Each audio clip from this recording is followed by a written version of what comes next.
네, 하나님의 말씀 전도서 11장 1절에서 7절까지입니다. 전도서 11장 1절 말씀. 너는 네 떡을 물 위에 던지라. 여러 날 후에 도로 찾으리라. 7에게나 8에게나 나눠줄지어다. 무슨 재앙이 땅에 임할는지 내가 알지 못함이니라. 구름에 비가 가득하면 땅에 쏟아지며 나무가 나무로나 북으로나 쓰러지면 그 쓰러진 곳에 그냥 있으리라. 풍수를 살펴보는 자는 파종하지 못할 것이요 구름만 바라보는 자는 거두지 못하리라.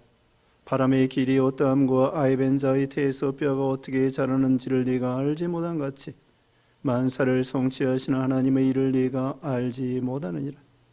너는 아침에 씨를 뿌리고 저녁에도 손을 놓지 말라. 이것이 잘 되는지 저것이 잘 되는지 혹 둘이 다 잘 되는지 알지 못함이니라. 빛은 실로 아름다운 것이라 눈으로 해를 보는 것이 즐거운 일이로다. 아멘. 오늘 본문은 전도서 11장 1절에서 7절입니다. 제목은 기회 있는 대로 믿는 일을 하라.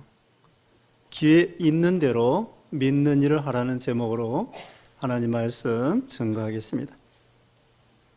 그러므로 여기 오늘 본문의 제목이 있는 것처럼 우리가 늘 기회가 있는 것이 아니라는 것이죠. 서양 속담의 기회라고 하는 것은 앞에는 머리카락이 있는데 뒤에 보면은 대머리라고 합니다. 그래서 기회는 앞에 올 때에 잡아야지, 벌써 기회가 지나가면은 잡으려고 해도 기회의 뒤는 대머리이기 때문에 잡을 수가 없다는 거예요. 그래서 기회는 앞에 있을 때 우리는 찬스, 잡아야 되는 거죠. 이 만사에 때가 있다고 했습니다. 여기 전도서 3장 1절 말씀에는요, 범사에 기한이 있고 천하 만사가 다 때가 있나니 날 때가 있고 죽을 때가 있으며 심을 때가 있고 심은 것을 뽑을 때가 있으며 죽일 때가 있고 치료할 때가 있으며 헐 때가 있고 세울 때가 있으며 울 때가 있고 웃을 때가 있으며 슬퍼할 때가 있고 춤을 출 때가 있으며 범사에 때가 있다는 것입니다. 우리도 젊을 때가 있고요, 중년 때가 있고요, 장년 때가 있고요, 노년 때가 있습니다. 늘 젊을 때 아니고 이와 같이 이런 이 세월이 흘러가는 마당에 있어서 우리가 기회 있는 대로 믿는 일 하라는 거죠. 1절 말씀에 너는 네 떡을 물 위에 던져라. 여러 날 후에 도로 찾으리라. 여기 떡을 물 위에 던지라고 했습니다. 서양 사람들은 빵이죠, 빵. 빵을 물 위에 던져라. 그런데 여러 날 후에 도로 찾는다는 것이네요. 아니, 물 위에 던지면 흘러가는 강에 빵을 던진다. 그럼 그게 헛된 대로 돌아가지 않겠습니까? 그렇지 않으면 그 물고기 밥이 될 거고요. 그렇지 않으면 썩어질 것이고요. 흘러 떠내려가서 그걸 어디다 쓰겠다는 것입니까? 그런데 여기 성경에는 물 위에 던지는데 여러 날 후에 도로 찾을 수 있다는 거예요. 이것은 무엇을 가리키는가 하면요, 우리가 믿는 일 할 때, 봉사할 때에, 또 이 세상을 살아갈 때에 대가를 바라보지 말고 보상을 바라보지 말고 그러면서 믿는 일 하라는 것입니다. 수고하라는 것입니다. 예를 들면 자녀들에 대해서도 우리가 무슨 대가를 바라보고 자녀들에게 공부시켜주고 먹여주고 그런 거 아닙니다. 물론 노후대책으로 이렇게 자녀를 교육을 시킬 수도 있는데 요즘에는 그렇지 않습니다. 자녀들에게 의지할 만한 그런 자녀들도 살기 바빠요. 그래서 자녀들을 키울 때에도 그 아이가 나에게 효도해 주겠거니 하고 자녀들을 키우는 사람 없습니다. 그냥 자기 자녀이기 때문에 사랑하는 마음으로 키우는 거죠. 양육하는 거죠. 우리가 복음을 전하는 것도 어떻게 보면은 이게 그냥 헛된 대로 돌아가는 것 같아요. 전도해도 교회 데리고 오기도 힘들고 예수 믿게 하기도 어렵고, 그래도 변함없이 우리는 화요일마다 전도하는데요. 콩나물 물 주듯이 콩나물에 물을 주면은 물이 그냥 다 빠져나가는데, 그래도 거기 물기와 습기가 남아있어서 콩나물이 점점 자라나는 것처럼 헛된 대로 돌아가는 것 같은데 나중에 보상을 받을 수 있다는 거죠.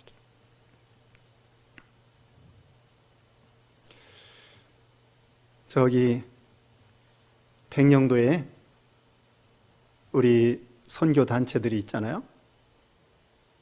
또 탈북민들이 저기 페트병에다가 쌀을 넣어가지고 거기다 띄워요. 띄우면은 파도에 의해서 북쪽으로, 백령도가 그 북한 가깝습니다. 그래서 그쪽으로 이렇게 파도 치면은 그 페트병 속에 있는 쌀, 그거 건져 먹으라. 풍선 날리는 사람이 있습니다. 요새는 탈북민들이 이제 풍선을 날리는데 북쪽으로 정부에서 그걸 법적으로 금해가지고 못하는데, 저도 풍선 날리는데 여러 번 쫓아가 봤습니다. 대형 큰 풍선에다가, 그러니까 저기 비닐로 있지, 비닐로. 철물점 가서 비닐을 사가지고요, 이렇게 펼치면은 속에 헬륨이 아니지, 수소 가스를 집어넣어가지고 그 위에를 묶어. 그 밑에서 수소 가스를 넣어. 그럼 수소가 제일 가벼운 가스이기 때문에 쫙 올라가가지고 밑에 이게 전도지 이런 것을 넣어가지고요, 거기다가는 전도지, 그렇지 않으면 뭐 라면 껍데기 봉투 같은 거 이런 것도 넣어요. 그 다음에 아스피린, 또 스타킹, 양말, 뭐 소화제가 아니지, 타이레놀 이런 거 넣어가지고 북한으로 쭉 풍선을 띄워가지고 날리는 거예요. 그러면 이 풍선이 어디에 떨어질지 모릅니다. 누가 그것을 볼지 말지 믿을지 도대체 알 수가 없는.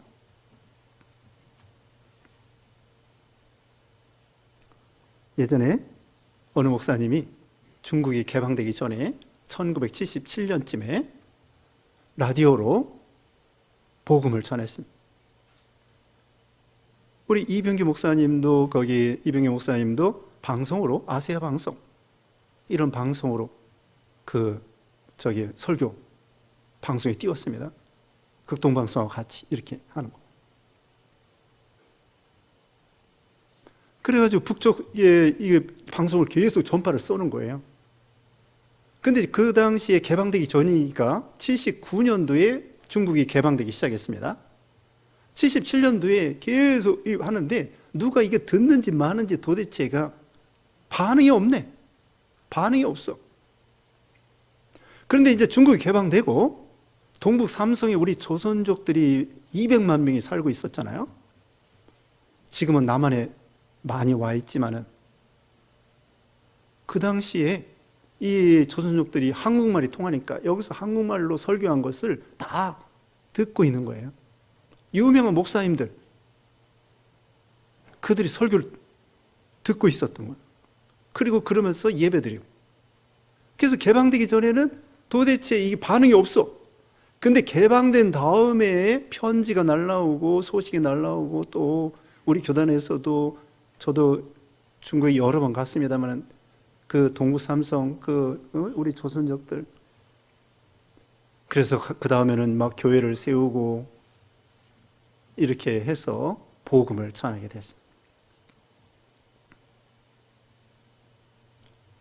그러니까 이거 어떻게 보면 물 위에 던지는 것처럼, 이건 뭐 반응이 없어, 소식이 없어, 보상이 없어, 대가가 없어. 그런데도 무조건 하다 보니까 우리가 방송으로 선교하고, 우리 교회에서는 사이버로 동영상으로 이렇게 번역해서 한국어 포함해서 10개 언어로 외장하드 5만 원짜리, 거기에 동영상이 다 들어가요. 그래서 거기 사이트에 들어오는 사람 얼마 없지만은 외장하드로 여러 군데 많이 보급을 했습니다.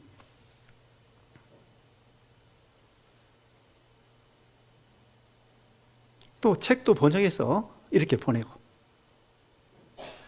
아까 자녀들 얘기했지만은 우리 주일학교 학생들도 마찬가지. 이 아이들에게 지금 계속 성경 가르쳐주고 복음을 전하고 양육하는데 이 아이들이 도대체 맨날 장난만 하고 뭐 듣는 둥 마는 둥 도대체 얘가 어떻게 믿음이 제대로 잘 될지 알 수 없잖아요. 그렇지만 물 위에 던지는 것처럼 헛수고 같은데 그 주일학교 학생들이 자라나서 교회에서 집사도 되고 장로도 되고 교회 기둥도 되고 그렇게 된다는 거죠. 그러니까 지금 당장에 가시적인 성과가 없어도 계속 씨를 뿌리는 것처럼 복음을 전하는 것처럼 계속 양육하고 희생하고 섬기고 봉사하고 그러면은 언젠가는 하나님께서 어떤 방법으로든지 보상해 주시고 대가를 하나님이 얻도록 해 주신다는 거예요. 근데 우리가 복음을 전하고 섬기고 봉사할 때에는 대가를 기대하지 말라는 거예요. 오히려 누가복음 14장에 보면은요, 그 청할 때, 잔치에 청할 때에 누가복음 14장 13절 14절에는 잔치를 베풀거든 차라리 가난한 자들과 몸 불편한 자들과 저는 자들과 맹인들을 청하라. 그리하면 그들이 갚을 것이 없으므로 네게 복이 되리니 이는 의인들의 부활 시에 네가 갚음을 받겠음이라 하시더라. 친구, 벗, 친척, 부자 이런 사람 청하지 말라는 거예요. 여러분이 저기 밥 사줄 때에도 어떤 사람 사줘야 돼요? 내가 사줘도 그 사람이 나를 사주지 않을 사람에게 밥을 사주시라는 거예요. 부자들 뭐 이런 친척들 친구들 내가 밥 사주면 그 사람들 또 나 밥 사줘. 그건 공로가 아니야. 그건 상급이 아니에요. 오른손이 하는 거 왼손이 모르게 하라고 하신 말씀처럼 우리를 내가 대접했을 때 저쪽에서 대접할 수 없는 그런 어려운 사람에게 대접하라는 거예요. 그럼 하나님께서 의인의 부활 시에 하나님께서 상급을 더하여 주신다는 거예요.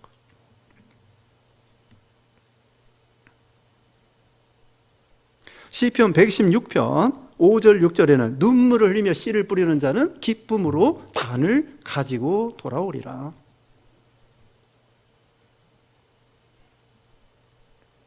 이제 2절 말씀입니다. 2절에 7에게나 8에게나 나눠줄지어다 무슨 재앙이 땅에 임할는지 내가 알지 못함이라. 자, 될 수 있는 대로 여러 사람에게 자기 힘 되는 대로 역량 되는 대로 봉사하고 도와주고 구제하고 섬기고 그러라는 거예요. 예수님께서도 마태오 5장에 보면은 원수까지 오른편 뺨 때리는 왼편 돌려달라고 했습니다. 자기 아는 사람에게만 인사하면은 세리들도 그렇게 하지 않겠느냐. 원수까지도 사랑하고 될 수 있는 대로 많은 사람에게 베풀라는 거예요. 저 사람은 깍쟁이기 때문에, 저 사람은 뭐가 어떻기 때문에, 그게 아니라 상관없이 될 수 있는 대로 많은 사람에게 자기 힘 되는 대로 역량 다는 대로 노력을 해서 섬기라는 거죠. 도와주라는 거죠. 힘 다는 데까지 도와주라는 거예요. 주는 자가 복이 있다고 했습니다. 받는 것보다 주는 것이 복이 있다고 했고요. 왜냐? 거기 보면은 무슨 재앙이 땅에 임하는지 내가 알지 못함이라. 우리가 앞날을 알 수 없습니다. 내일을 알지 못한다고 했습니다. 야고보서 4장 14절에 보면은 너희가 내일 일을 알지 못하는도다. 그리고 여기 바로 앞에 9장 12절 보겠습니다. 다 찾아보세요. 9장 12절. 다 같이 읽어보겠습니다. 9장 12절 시작. 분명한 사람은 자기의 시기도 알지 못하나니 물고기들이 재난의 그물에 걸리고 새들이 올무에 걸린 같이 인생들도 재앙의 날이 그들에게 호련히 임하며 거기에 걸리느니라. 우리가 새들이 올무가 보이면 누가 올무에 걸릴 새가 어디 있겠습니까? 우리는 내일 일을 알지 못한다고 야고보서 4장 14절에 말씀했고 내일 일을 자랑하지 말라고 잠언 27장 1절에 말씀하고 있고요. 우리 인생은요, 내일 일을 알지 못합니다. 5분 후에 일을 모릅니다. 네? 누가 넘어지고 싶어서 넘어집니까? 알 수 없는 거예요. 누가 사기 당하고 싶어서 사기 당합니까? 보이스 피싱 있잖아요. 보이스 피싱 당하는 거 있잖아요. 경찰도 당한대. 경찰도 보이스 피싱 잡는 사람이 당하는 거예요. 누가 뭐 당하고 싶어서 당합니까? 넘어지고 싶어서 넘어집니까? 전쟁 만나고 싶어서 전쟁 만나는 사람 어디 있습니까? 다니엘과 포로되어 갔습니다. 포로되어 가고 싶은 사람 누가 있겠습니까? 네? 우리 어르신들 6.25 당하고 싶어서 당한 사람 어디 있어요? 언제 재앙이 만날는지 모르는 거예요. 그러니까 우리는 기회 있는 대로 믿는 일하고 섬기고 봉사하고 주는 자가 복이 있다 그래요. 언제 어떻게 될지 몰라요. 개인적으로 어떨지 모르고 국가적으로 어떻게 될지 모르고 요새 경제적으로 얼마나 어렵습니까? 트럼프 때문에 어렵고 또 누구 때문에 어렵고 환율은 뭐 1,400, 1,500이 되고 경제적으로 얼마나 어려워요. 물가가 뭐 계속 오르고 우리는 언제 재앙을 만날는지 알 수 없다는 것입니다. 그러니까 우리는 어떻게 해야 돼요? 기회 있는 대로. 자, 이제 3절 봅니다. 구름에 비가 가득하면 땅에 쏟아지며 나무가 나무로나 북으로나 쓰러지면 그 쓰러진 곳에 그냥 있으리라. 구름에 비가 가득하면 땅에 쏟아지게 되어 있습니다. 나무가 나무나 북으로 쓰러지면은 그대로 있을 수밖에 없습니다. 나무로 쓰러진 나무가 나 북쪽으로 쓰러지겠다. 그런 나무는 없다는 거예요. 구름에 비가 가득하면은 땅에 비가 내리게 되어 있습니다. 죄악이 관영하면 하나님의 심판이 내려오게 되어 있고요. 우리가 이 재앙을 면할 수도 없고 변경할 수도 없고 참 바꿀 수도 없고 취소할 수도 없고 어찌할 수 없는 것이 우리 인생이에요. 우리의 한계성입니다. 여기 이제 뒤에도 나와요. 한계성입니다. 우리 인간이 정말 할 수 있는 것이 얼마나 있겠습니까? 우리가 아는 것이 얼마나 있겠습니까? 우리는 무지무능한 거예요. 무지무능합니다. 그냥 하나님의 은혜로 살아가는 것이지 무지무능한 거예요. 자, 4절 말씀에 풍세를 살펴보는 자는 파종하지 못할 것이요 구름만 바라보는 자는 거두지 못하리라. 우리는 형편에 상관없이 믿는 일 하라는 것입니다. 바람 부르니까 이거 씨 뿌리지 못하겠구나. 구름이 끼기 때문에 이거는 추수하지 못하겠구나. 게으른 사람은요 핑계 대는 거예요. 핑계 없는 무덤이 없다고 하는 것처럼 핑계 대는 거예요. 봄에는 놀러 가기 때문에 믿는 일 못하고 세상 일 못하고 그 다음에 여름에는 더워서 가을에는 바빠서 겨울에는 추워서 그러다 보면은 아무것도 일할 수가 없어요. 봄, 여름, 가을, 겨울 전천후 봄이든지 가을이든지 겨울이든지 상관없이 복음을 전하고 믿는 일 하고 봉사하고 또 세상 일도 열심히 하고 믿음으로 환경의 제재를 받지 말고 그래서 디모데 후서 4장 2절에는 너는 말씀을 전파하라. 때를 얻든지 못 얻든지 항상 힘쓰라. 때를 얻든지 못 얻든지 항상 힘쓰라는 것입니다. 어려울 때나 편안할 때나 힘들 때나 상관없이 신앙생활에 있어서 어떤 데도 제재를 받지 않는 거예요. 잠언 22장 13절에 게으른 자는 말하기를 사자가 밖에 있은즉 내가 나가면 거리에서 찢기겠다 하느니라. 게으른 자는 말하기를 사자가 밖에 있으니까 나가면은 찢길 것이다. 그래서 나가지 않는 거예요. 뭐 때문에 못하고 더워서 못하고 추워서 못하고 누구 때문에 못하고 핑계대면서 그러면 아무도 일할 수 없어요. 우리가 믿는 일도 마찬가지입니다. 좀 더 나이 들어서 하겠습니다. 어떤 사람은 자녀들 결혼시킨 다음에 더욱더 충성하겠습니다. 70세가 전도하다 보니까요, 어떤 분이 70세가 되면 교회 나오겠습니다. 모르겠습니다. 상대원 교회 있을 때 일하는 사람에게 전도했더니 70세에 교회 나오겠대요. 근데 모르겠습니다. 기회가 때를 얻든지 못 얻든지 기회 있는 대로 여건하고 상관없이 바람이 불어도 할 일을 해야 됩니다. 여기 구름이 껴도 할 일을 해야 됩니다. 핑계 대지 말고. 형편이 좋아지면 어떻게 하겠다. 형편이지면 더 열심히 하겠다. 형편이 좋아지면 뭐 하겠다. 그 다음에 5절입니다. 바람의 길이 어떠함과 아이벤 자의 태에서 뼈가 어떻게 자라는지 내가 알지 못한 같이 만사를 성취하시는 하나님의 일을 내가 알지 못함이라. 바람의 길을 어떻게 알겠습니까? 여러분, 태풍 있죠, 태풍. 태풍의 길을 추정하긴 하지만, 그러나 그 태풍의 길을 완전히 알 수 있는 기상청은 없어요. 아무리 컴퓨터가 발달하고 기상청 예보관이 예보한다고 할지라도. 지난 주일에 우리 50주년 기념 예배를 드렸는데 일주일 전에는 주일날 비가 온다고 예보가 돼 있어요. 지난 주일 비가 온다고 예보가 돼 있다고. 그 일주일 전에. 그래서 걱정을 했습니다. 이거 참 큰 행사인데 비가 오면 어떡하나 기도했죠. 하나님 비가 안 오게 해주셔야 되는데. 그런데 토요일날 밤까지 비가 오고요. 주일날은 비가 안 오고요. 지난 주일. 그 다음에 월요일날 또 비가 오는 거예요. 일주일 전에는 비가 온다고 돼 있어요. 근데 그날 딱 주일날만 비가 안 온 거예요. 토요일날, 월요일날은 비가 많은 거예요. 일주일 전에 예보하고, 그러니까 사람은 예측할 수가 없어요. 태풍의 진로를 우리가 정확하게 알 수 없어요. 하나님만 아시는 거예요. 여기도 아이가 그 엄마 뱃속에서 뼈가 어떻게 자라는가 우리 알지 못하는 거예요. 우리 인생은 내일 일을 알지 못하고 내 마음 나도 모르고 하나님만 아시는 거예요. 우리 미래에 대해서 잘 모릅니다. 여러분이 이렇게 이제까지 살아온 거 하나님의 은혜로 살아오신 거예요.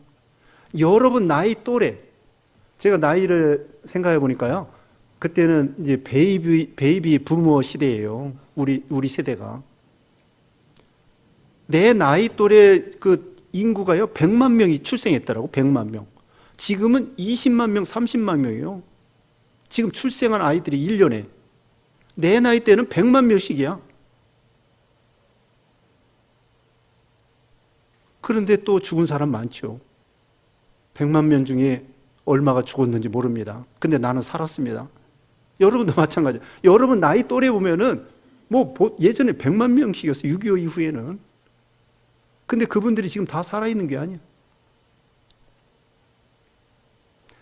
그래서 여기 보면은 5절 말씀에 하반절에 만사를 성취하시는 하나님의 일을 내가 알지 못하니라. 하나님은 어떤 방법으로 보상해 주시고 어떤 방법으로 하나님의 일을 성취하고 우리는 몰라요. 근데 하나님은 아신다는 거예요.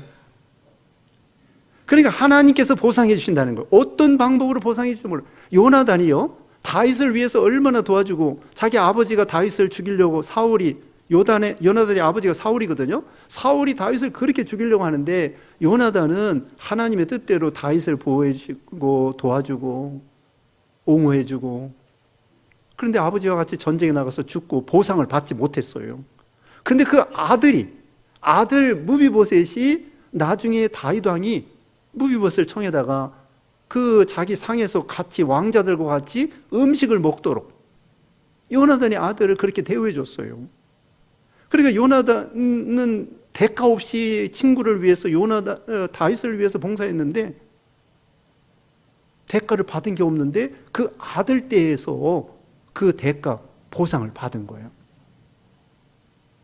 그러니까 하나님께서 어떤 식으로 지금 말씀하고 있잖아요. 5절 끝에 만사를 성취하신 하나님의 일을 내가 알지 못하는 일. 하나님께서 어떤 식으로 보상해 주시고 어떤 식으로 복을 주실지 알 수 없다는 거예요. 그러니까 우리는 선을 심고 믿음을 심고 의를 심고 언제든지 하나님 말씀을 순종하고 그럴 것 같으면은 하나님께서 어떤 식으로든지 내가 복을 못 받으면 내 자녀들이 복을 받도록, 손자들이 복을 받도록 하나님이 그렇게 해주신다는 거죠.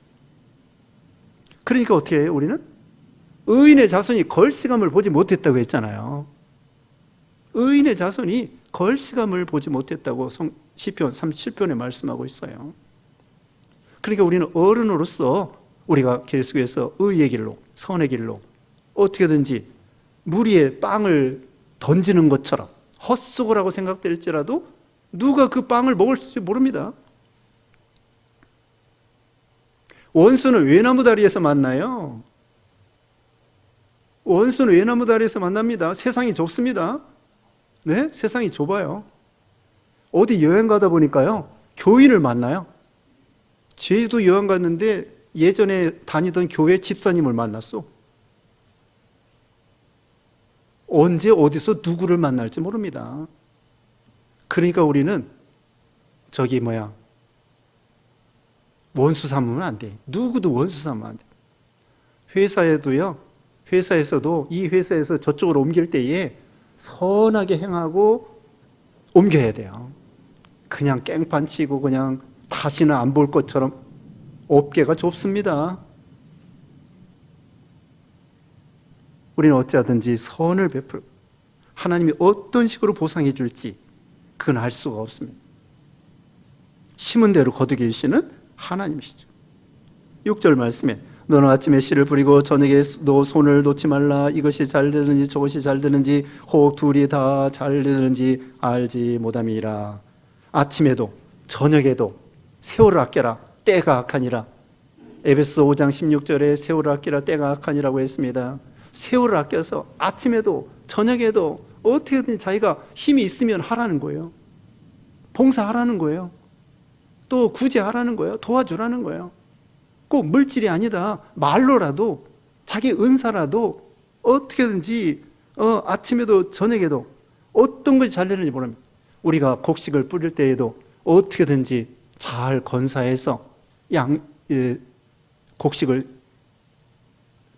이렇게 길러 나가야 되겠죠.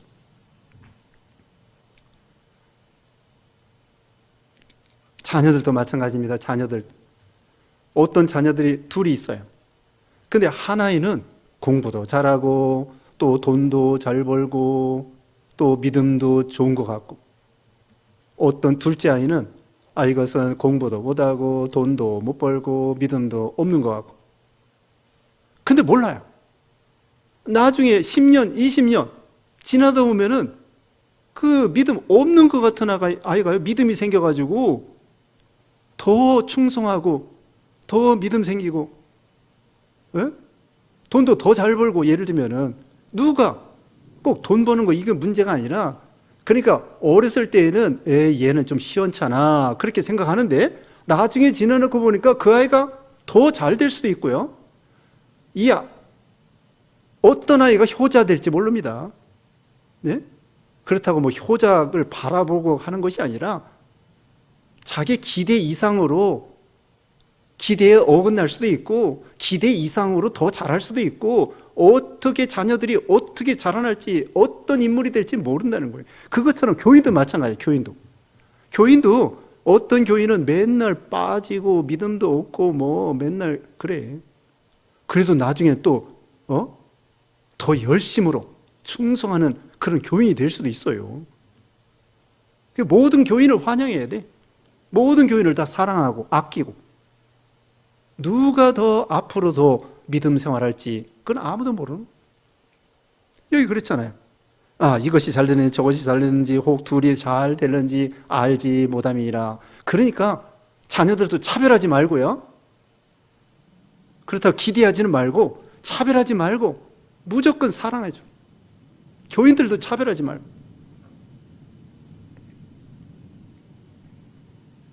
이제 끝으로 7절입니다. 빛은 실로 아름다운 것이라 눈으로 해를 보는 것이 즐거운 일이로다. 참 빛을 주신 하나님께 감사해야 됩니다. 여러분, 눈을 주신 하나님께 감사해야 돼요. 여러분, 눈 다 뜨셨습니다. 헬렌 켈러는요 맹인이었습니다. 벙어리였습니다. 근데 설리반 선생님을 통하여 글을 배웠습니다. 그리고는 참 사회사학가가 되고 참 유명한 사람이 되었습니다. 그 사람이 3일만이라도 내가 눈을 떠서 볼 수 있다고 하면 그런 소원을 가졌어요. 근데 안 이루어졌지. 평생 눈 한 번 뜨지 못해. 어떤 사람은요, 중간에 처음에는 눈을 떴다가 그 강영우 박사 그런 거. 중학교 때 축구공 맞아가지고 맹인이 됐어요. 의술이 그 당시에 발달했으면은 눈 뜰 수도 있었을 텐데. 근데 그분이 뭐라고 한지 아세요? 갓난아이 때부터 맹인된 사람보다 중간에 맹인된 걸 감사한 거예요. 왜? 그동안 중학교 때까지 이 세상을 다 봤다고. 그래서 머릿속에 기억이 남는 거야. 그래가지고 맹이 됐지만은 감사하고, 내가 갓난아이 때부터도 맹인 됐으면은 이 세상을 보지도 못하고 맹인이 되지 않았겠는가? 그런데 아니, 우리는 어떻습니까? 헬렌 켈러는 3일만 볼 수 있다면 소망이 3일이에요. 제목이. 첫째 날 친구들, 아가들, 설리반 선생님이 얼굴, 꽃, 풀, 저녁노를 보고, 둘째 날은 먼 동이 터오르는 곳, 박물관, 그림, 연극, 별을 보고 3일을 오고 가는 사람들과 공원과 출근하는 사람들과 영화와 이걸 보고 마지막으로 하나님께 감사드리겠습니다. 3일만 보고 싶어요. 3일만이라도 봤으면 여러분 어때요? 일평생 보잖아요. 눈으로 볼 수 있다는 게 얼마나 감사해요. 눈으로 이 세상을 바라보고 사랑하는 사람을 바라보고 자식을 바라보고 태양을 보고 달을 보고 별을 보고 얼마나 감사해요. 또 이 빛은 우리에게 생명을 가리키는 거예요. 우리에게 생명 주시고 시간 주시고, 오늘은 어제 죽은 사람이 그렇게 살고 싶은 날이에요. 오늘은 어제 죽은 사람이 그렇게 살고 싶어 한 날이라고. 우리가 오늘 생명을 하나님이 연장해 주셨어요. 얼마나 감사합니까? 하루하루가 얼마나 감사합니까? 하루하루가 얼마나 기적입니까? 눈으로 볼 수 있어요. 여러분, 못 걷는 사람은요, 걷는 것이 기적이에요. 못 보는 사람은 보는 게 기적이에요. 여러분, 기적이 딴 것이 아니에요. 네? 듣지 못하는 사람은 들을 수 있는 것이 기적이라고. 그러니까 우리는 어떻게 보면은 맨날 기적 속에서 사는 거예요. 또 우리가 예수님을 믿는 것이 기적이에요. 어떤 사람은요, 무당이 예수 믿고, 부모가 무당인데 예수 믿고, 아브라함도 아버지가 우상 섬기는 사람들이 예수 믿고, 저도 우리 부모님이 안 믿었다가 나중에 믿었어요. 내가 먼저 믿었어. 안 믿는 가정에서 먼저 예수 믿는 것도 기적이고, 그 가정에서 목사가 나온 것도 또 기적이고, 우리가 예수 믿고 구원받은 거 기적이고, 생명을 하나님이 주신 거, 빛을 주신 거, 눈을 주신 거, 이거 하나님께 감사하다는 거죠. 그러므로 우리는 이 빛이 있을 때 그걸 누리면서, 세월을 아끼면서 믿음으로 인생 하루하루를 믿음으로 살고, 오늘 제목에 있는 것처럼 기회, 기회 있는 대로 믿는 일을 하라. 기도하겠습니다. 거룩하신 하나님, 감사합니다. 하나님 아버지, 참 우리에게 빛을 주시고 생명을 주시고 시간을 주시고 또 우리에게 많은 은혜를 베풀어 주신 것을 감사합니다. 우리에게 은사를 주었사오니 기회 있는 대로 믿는 일을 하는 그런 우리가 되고, 빵을 물 위에 던지면 여러 날 후에 하나님이 보상해 주신다는 것을 기억하여 될 순대로 7에게나 8에게나 우리가 나눠주고 봉사하고 섬기고 충성하는 우리 모두가 되게 해 주시옵소서. 예수님의 이름으로 기도드리옵나이다. 아멘.